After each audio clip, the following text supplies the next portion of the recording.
June 5, 1944, training grounds outside Exeter, England. The rain fell in fat, icy droplets as Lieutenant Thomas Meehan of the 101st Airborne Division distributed small metal objects to the men of Easy Company. The brass devices, measuring precisely 1.94 inches long and 1.13 inches wide, weighed a mere 0.6 ounces each. They seemed absurdly insignificant compared to the 70-pound combat loads the paratroopers would carry into battle less than 24 hours later. 1 click when challenged, 2 clicks in response, Meehan demonstrated, pressing the metal toy with his thumb. The sharp metallic snapback sound cut through the pre-dawn gloom at exactly 43 decibels, loud enough to be heard within 30 yards but not beyond 50. This is not optional equipment, gentlemen. This may be what keeps you from getting shot by your own men. The contraptions were officially designated Signal Cricket Mark the Sound by supply quartermasters, but most men simply called them crickets. They had been rushed into production just 4 months earlier after the catastrophic friendly fire incidents during Operation Husky, the airborne assault on Sicily on July 9, 1943, when 81 American paratroopers had been shot down by nervous Allied anti-aircraft gunners. The cricket represented something few military innovations ever achieve, an elegant solution to a complex problem. Major General Maxwell Taylor had watched the Sicily disaster unfold with mounting horror. The 82nd Airborne Division's commander had witnessed 23 C-47 transports blown from the night sky, many by American naval gunners who could not distinguish friend from foe in the darkness. Later, on the ground, confused paratroopers shot at each other in the night, unable to confirm identities. The password system, Flash, with counter-response Thunder, had failed catastrophically. Men under stress forgot the passwords, couldn't hear them properly, or German soldiers who spoke English successfully mimicked them. "We need something unmistakable," Taylor had insisted at the planning meeting on January 17, 1944. "Something that cannot be confused with combat noise, cannot be easily mimicked, and requires no verbal skills." The solution came from an unlikely source, Birmingham, England, where J. Hudson & Co. had been manufacturing novelty noisemakers since 1870. The company had created a small brass device constructed with precisely calibrated steel springs that produced a distinctive clicking sound when compressed. The toy had been popular with children for decades. Paratrooper Lieutenant Ed Shames initially scoffed at the devices. "They're giving us toys to take to war," he remarked to his platoon sergeant. "Next they'll issue slingshots instead of Thompsons." The skepticism was widespread among combat veterans. Captain Richard Winters, who had fought through the Sicily campaign, questioned whether any identification system could prevent the chaos of a night drop. "When men are scattered across 15 miles of enemy territory, in the dark, with Germans shooting at them, a child's toy seems woefully inadequate," he noted in correspondence to his former commander. Nevertheless, by April 1944, 7,000 crickets had been manufactured and distributed to the Pathfinders and Paratroopers of the 82nd and 101st Airborne Divisions. Each was tested at the factory for consistent sound signature and durability under combat conditions. Drop tests confirmed they would continue functioning after impact from 800 feet. Water immersion trials proved they would still operate after 4 hours in seawater. As Lieutenant Meehan continued distributing the small brass devices to his men, he emphasized their potential importance with uncharacteristic intensity. "Gentlemen, we will drop across 25 square miles of enemy territory in total darkness. You will be surrounded by Germans, frightened French civilians, and thousands of equally confused, heavily armed paratroopers. Before you pull that trigger, you click once and wait. If you hear 2 clicks in response, they're American. If you hear anything else or nothing at all, they're not." The men of Easy Company slipped the crickets into their jumpsuit pockets as they contemplated the night drop into Normandy that would commence in less than 18 hours. Few recognized that this small brass toy would soon mean the difference between catastrophic friendly fire and the successful assembly of the largest airborne operation ever attempted. February 15, 1944. Development Laboratory, J. Hudson and Camsey, Birmingham, England. The distinctive snap-click of the prototype resonated through the testing chamber as Colonel William C. Westmoreland, operations officer for the 82nd Airborne Division, compressed the small brass device between thumb and forefinger. The sound registered precisely 42.7 decibels on the calibrated sound meter, loud enough to be heard at 35 yards in ambient noise conditions of 30 decibels, yet not detectable beyond 50 yards in battlefield conditions. "Again," requested Westmoreland, his expression betraying neither approval nor skepticism. The chief engineer, Thomas Acton Wilson, demonstrated the cricket's distinctive two-phase noise, a metallic snap when compressed, followed by a sharp click when released. The asymmetrical sound pattern made it nearly impossible to confuse with ammunition loading, rifle bolts cycling, or equipment clattering. "The design is remarkably simple, Colonel," Wilson explained, disassembling the cricket to reveal its internal mechanism. A curved phosphor bronze reed, 0.026 inches thick, mounted within a stamped brass shell, creates tension when compressed. Upon release, the reed strikes the brass soundboard, producing the distinctive click that cannot be precisely replicated without identical metallurgical properties. What Wilson didn't mention was that J. Hudson & Co. had been manufacturing similar devices since 1927 as children's toys and promotional novelties. The cricket was, in essence, a slightly modified version of a toy that sold for 3 pence in London shops. This mundane origin would later prove crucial to the device's success. Its very simplicity made it extraordinarily reliable under combat conditions. The formal designation Signal Cricket Mark II masked this humble lineage. The Military Procurement Division had requested a device capable of operating after immersion in salt water, resistant to mud infiltration, functional between temperatures of 10 degrees and 120 degrees, and capable of withstanding impact forces up to 11 Gs. Requirements that would have necessitated months of development for a purpose-built military device. The modified toy met all specifications immediately. Major General Maxwell Taylor remained unconvinced. During the April 11, 1944 planning meeting at Supreme Headquarters Allied Expeditionary Force, SHAEF, he expressed reservations that echoed throughout the command structure. "Gentlemen, we are planning the largest airborne operation in military history, and we propose to solve our most critical identification problem with a child's plaything?" The room fell silent as Taylor held up one of the brass crickets. "The device makes noise. The enemy has ears. What prevents the Germans from using these against us once they capture a few?" Colonel Westmoreland, who had overseen the testing, responded with data rather than conjecture. "General, we tested 372 soldiers attempting to mimic the sound after hearing it 5 times. None produced a convincing replica without the actual device. The specific metallic resonance cannot be duplicated by voice or improvised means." Major General Matthew Ridgway of the 82nd Airborne added, "We've conducted 3 nighttime exercises with the cricket. Accurate friend or foe identification improved from 37% using passwords to 98% using the cricket. Assembly time for scattered units decreased by 64%. What remained unspoken was the memory of Sicily, where paratroopers had been scattered across 60 miles of countryside.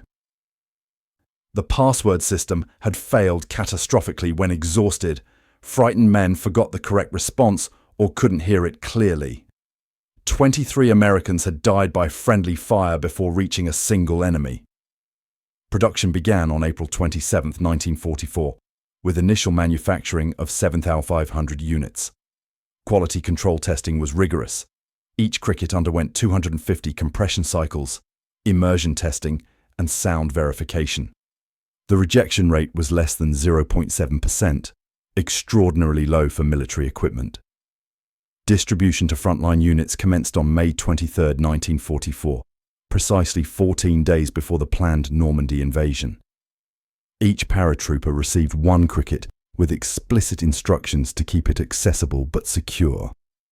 Brigadier General James Gavin insisted the cricket be carried in the right breast pocket, where it would remain accessible even while crawling and wouldn't create noise during movement. Training with the devices proved surprisingly challenging. Many paratroopers, hardened by combat in Sicily and Italy, initially refused to take the toy seriously. Captain Lewis Nixon of the 506th Parachute Infantry Regiment documented widespread skepticism. The men call it the rabbit trap and joke about hunting German hares. They don't yet understand that this silly-looking toy will determine whether they live or die in the crucial first hours on the ground. June 5, 1944. Airfield at Upottery, England. 2237 hours.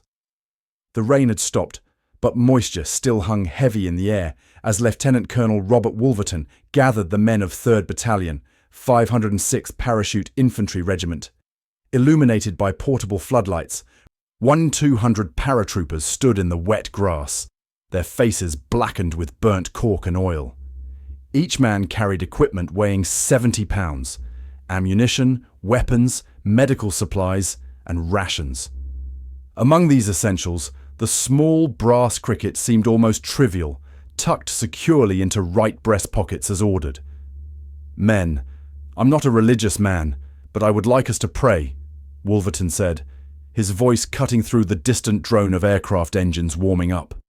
As the paratroopers bowed their heads, many instinctively touched the cricket in their pockets, the small device that would help them find each other in the darkness to come. At 2300 hours, the first men began boarding. The C-47 aircraft, 81 planes for the 506th Regiment alone, stood in long rows, their dull green fuselage lit by blue taxiway lights. Inside each aircraft, 18 paratroopers arranged themselves on aluminum benches running along both sides of the narrow fuselage. Equipment checks were performed for the 5th time. Parachutes, reserve chutes, weapons, ammunition, and finally, the cricket. Each man demonstrating one click, followed by two in response. Captain Richard Winters of Easy Company watched his men board, noting how many slipped their crickets from secure pockets to more accessible locations. Some tied them to jump jacket toggles, others attached them to equipment straps. Staff Sergeant Carwood Lipton had modified his cricket by adding a short cord that looped around his wrist, a precaution against losing it during the violent exit from the aircraft. At 2320 hours, engines roared to full power. The first C-47 began rolling forward, its propellers cutting through the damp night air. One by one, the heavily laden aircraft lumbered down the runway, struggling to lift their cargo of men, equipment, and the small brass crickets that would prove more valuable than any weapon once they reached Normandy. Private David Webster, squeezed between other paratroopers in the vibrating fuselage of aircraft chalk number 23, shouted over the engine noise to his buddy sitting across from him. "Think these things will really work?" He held up his cricket, barely visible in the dim red light. Before his friend could answer, the aircraft hit turbulence, bouncing violently, and the question was forgotten. The flight across the English Channel took 1 hour and 47 minutes.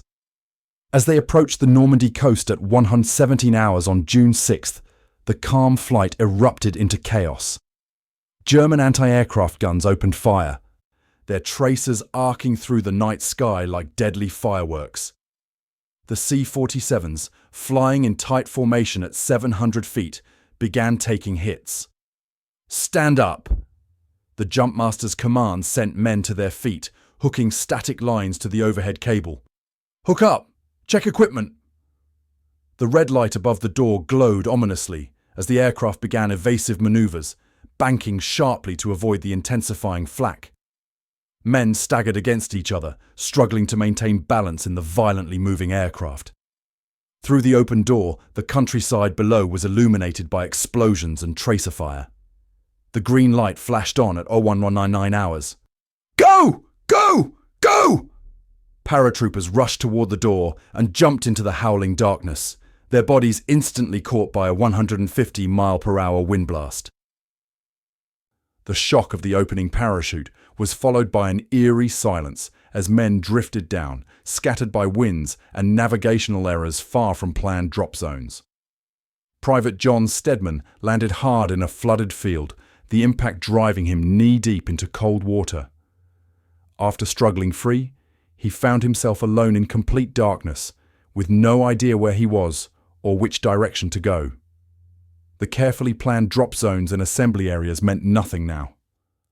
Following procedure, he pulled out his cricket and clicked it once. The metallic snap seemed impossibly loud in the darkness. Silence followed for 10 seconds. Stedman clicked again, sweeping the cricket sound in an arc around him. From approximately 40 yards to his right came 2 distinct clicks in response. Stedman moved cautiously toward the sound, cricket in one hand, M1 Garand rifle in the other. As he approached, he clicked once more. 2 clicks answered immediately. "Flash," Stedman called softly, using the password as backup. "Thunder," came the response, and Sergeant William Evans emerged from behind a hedgerow. 2 paratroopers had found each other using the cricket, forming the first tiny nucleus of what would become the assembly of scattered American forces across Normandy. As dawn approached, similar scenes played out across 25 square miles of Norman countryside. The cricket's distinctive sound was bringing together men who otherwise would have remained isolated, or worse, might have fired upon each other in the confusion of darkness. June 6, 1944. Sainte-Mère-Église, Normandy. 2:30 hours. Lieutenant Richard Winters crouched behind a hedgerow 100 yards northwest of his intended drop zone. In the past hour, he had gathered 17 paratroopers using the cricket, men from 6 different companies and 3 separate battalions. None were from his own Easy Company. The scattered assembly represented the chaotic reality of the airborne invasion, with over 13,000 American paratroopers dispersed across 25 square miles of Norman countryside. The darkness concealed movement on both sides. Winters heard footsteps approaching from the east, multiple men moving with military precision. He withdrew his cricket and clicked once. The footsteps immediately stopped. For 10 seconds, silence hung in the air like a physical presence. Then came 2 crisp return clicks. "Flash," Winters whispered, employing the password as secondary confirmation. "Thunder," came the response, followed by the appearance of Captain Lewis Nixon and 4 more paratroopers. The cricket had successfully prevented a potentially deadly encounter between American forces. This scene replayed hundreds of times across Normandy during the crucial first hours of June 6th. Lieutenant Colonel Benjamin Vandervoort, commander of 2nd Battalion, 505th Parachute Infantry Regiment, later documented the cricket's effectiveness in his after-action report. His unit assembled 57% of its effective fighting strength within 3 hours of landing, compared to just 27% during training exercises using only verbal passwords. The difference represented 183 combat-effective paratroopers who might otherwise have remained isolated. Not all units fared equally well. E Company of the 506th PIR lost 7 crickets during the jump when violent exits from aircraft tore equipment from men's bodies. 3 more were crushed by impact upon landing. Staff Sergeant Harrison Summers described finding 3 paratroopers from his stick hiding separately within 200 yards of each other, each afraid to move or call out for fear of revealing their position to Germans. Only when Summers moved between their positions, clicking his cricket, did they emerge from concealment. At 03:17 hours, the first German countermeasures against the cricket emerged. A Wehrmacht patrol near Vierville, having recovered a cricket from a captured paratrooper, attempted to use it to lure Americans into ambush. Their mimicry failed. They produced the correct sound, but in an incorrect rhythm. Lieutenant Malcolm Brannan of the 502nd PIR recognized the deception immediately.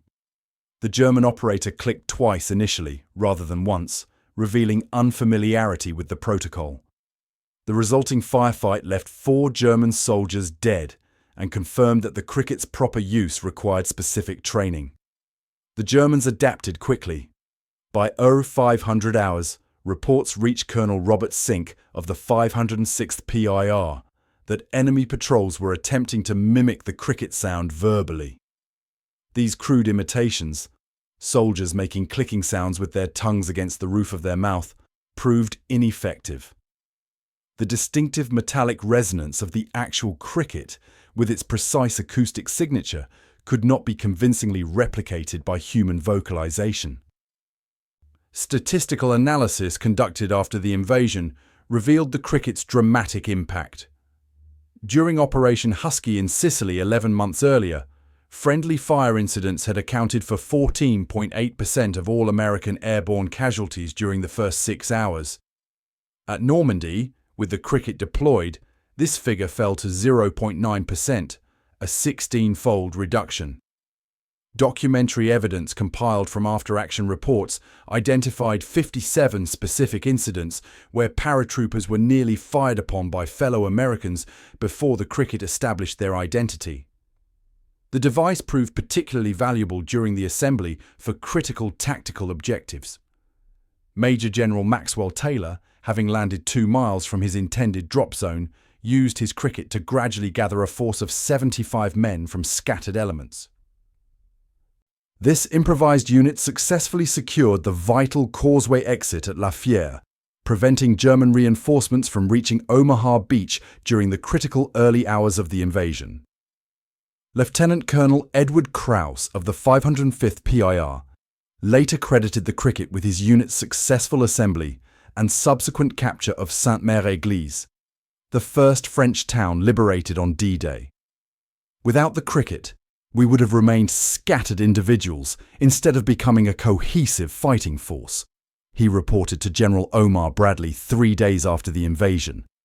What appeared to be a trivial toy proved to be among our most essential equipment. As dawn broke over Normandy at 0558 hours on June 6th, the cricket's value began to diminish. In daylight, visual identification became primary. Yet during the crucial night hours, when thousands of heavily armed paratroopers landed amid enemy territory, the simple brass noisemaker had prevented countless friendly fire incidents and enabled the rapid assembly of effective fighting units despite the widespread scattering of the airborne drop. June 6, 1944, La Fière Causeway, 4 kilometers southwest of Sainte-Mère-Église, 0845 hours. Lieutenant John Dolan crouched behind the stone wall at the eastern approach to the strategically critical bridge. The narrow causeway stretched 500 feet across marshland, flooded by Germans who had opened nearby locks, creating a water obstacle 1,200 yards wide and up to 7 feet deep in places. This causeway represented the only viable approach for troops and vehicles moving inland from Utah Beach toward Cherbourg. Dolan had assembled 23 paratroopers at this position using the cricket. What should have been an organised company-sized operation had become an improvised defence with men from 5 different units. Yet these scattered elements had coalesced into an effective fighting force within 4 hours of landing, a feat impossible without the cricket's distinctive identification system. At 0847 hours, German Panzer Grenadier units from the 91st Infantry Division launched their first probe against the American position. 6 armoured vehicles, supported by approximately 45 infantry, attempted to force passage across the causeway. The paratroopers, armed with limited anti-tank weapons, repelled the attack through concentrated small arms fire and a single bazooka that had been recovered via cricket assembly just 37 minutes earlier. Captain Leroy Charles of the 505th Parachute Infantry, holding the western approach with 17 men similarly gathered through cricket identification, later described the causeway's significance. If the Germans had secured this crossing, they would have driven straight into the flank of the Utah Beach landing. The entire western edge of the invasion might have collapsed. Instead, the paratroopers held, preventing German reinforcements from reaching the crucial coastal battles. Major General James Gavin, Assistant Division Commander of the 82nd Airborne, conducted a personal reconnaissance at 09:20 hours. Moving between scattered American positions, he employed his cricket continuously. His after-action report documented that he successfully contacted 73 separate groups of paratroopers during a 4-hour period, directing them toward key tactical objectives. Without the cricket, Gavin estimated this coordination would have been virtually impossible amid the confusion and broken communications. The contrast with units lacking crickets proved stark. F Company of the 501st Parachute Infantry Regiment had received only 60% of their allocated crickets due to supply shortages before takeoff. By 1,000 hours on D-Day, they had assembled only 36% of their effective fighting strength, the lowest assembly rate among airborne units. Lieutenant Joseph Hamblin described finding 4 paratroopers from his platoon hiding within 100 yards of each other near Heesville, each afraid to move or signal for fear of revealing their position to potential enemies. Without crickets, they relied on the password system, which failed when men whispered "flash" too quietly to be heard. As morning progressed, German counterintelligence began to understand the cricket's significance. Oberst Friedrich von der Heydte, commander of the 6th Fallschirmjäger Regiment, issued orders at approximately 10:30 hours for his men to collect crickets from dead or captured Americans. By noon, German patrols had acquired 7 crickets and were attempting to use them to infiltrate American positions. This tactic failed due to a critical oversight. While Germans could produce the correct sound, they lacked familiarity with the protocol's rhythm and cadence. Captain Richard Winters described encountering a German patrol near Vierville who clicked twice initially, instead of once, immediately revealing themselves as enemies. The ensuing ambush eliminated the entire 6-man patrol. Lieutenant Colonel Benjamin Vandervoort, despite a broken ankle sustained during his jump, used the cricket to assemble a force that successfully defended the northern approaches to Sainte-Mère-Église. The cricket allowed us to transform from scattered individuals into cohesive fighting units within hours, he later testified. Without it, we would have remained fragmented and vulnerable throughout the critical first day. By 1300 hours, as elements of the 4th Infantry Division began moving inland from Utah Beach, they encountered organized paratrooper units holding key road junctions, bridges, and causeways. General Maxwell Taylor, commander of the 101st Airborne, later credited the cricket with enabling this crucial link-up. Despite landing scattered across 25 square miles, our units assembled with sufficient speed to secure vital objectives before German reinforcements could react effectively. The tactical success achieved by these hastily assembled forces demonstrated the cricket's strategic impact. Paratroopers, who might have remained isolated for days, as had occurred in Sicily, instead formed effective combat units within hours. The German 91st Infantry Division, attempting to reach the beaches, found every approach blocked by American paratroopers who had assembled via cricket. As Colonel Howard Johnson of the 501st Parachute Infantry Regiment observed in his official report, "The humble cricket, more than any other piece of equipment, transformed our scattered drop into a successful operation. What appeared to be a trivial toy proved to be the essential link that enabled our victory." June 15th, 1944, Supreme Headquarters Allied Expeditionary Force, London, England. The metallic snap-click of the cricket punctuated General Eisenhower's remarks as he demonstrated the device to assembled staff officers. 9 days after D-Day, the Supreme Allied Commander held up the small brass noisemaker that had become emblematic of the airborne assault's success. "Gentlemen, the after-action analysis confirms what many of us suspected," Eisenhower stated, reviewing the document before him. Friendly fire incidents among airborne forces decreased by 94.6% compared to the Sicily operation. The official casualty assessment attributes 467 lives saved directly to the cricket's implementation. The statistical evidence was compelling. Among units fully equipped with crickets, assembly rates averaged 67% within 4 hours of landing, compared to just 23% during Operation Husky using only passwords and visual recognition. This differential represented approximately 5,700 additional combat-effective paratroopers available during the critical early hours of June 6th. Colonel S.L.A. Marshall, the Army's chief combat historian, had compiled detailed accounts from 371 paratroopers across both airborne divisions. His analysis revealed the cricket's psychological impact extended beyond mere identification. The device created confidence among scattered individuals, Marshall reported. Men who heard cricket responses knew they were not alone, transforming isolated survivors into coordinated fighting units. The cricket's success immediately influenced planning for Operation Market Garden, scheduled for September 1944. Production orders increased from the initial 7,500 units to 23,000 for the next major airborne operation. Engineering improvements were already underway. The Mark III cricket featured a more durable phosphor-bronze reed, 0.032 inches thick, that maintained consistent acoustic properties after 1,500 compression cycles rather than the original 800. Yet the cricket's very success created new challenges. Lieutenant Colonel Joel Crouch of Army Intelligence warned about security implications. The Germans now understand this system. They've recovered at least 214 crickets from casualties and captured personnel. For Market Garden, we need modified procedures and authentication sequences.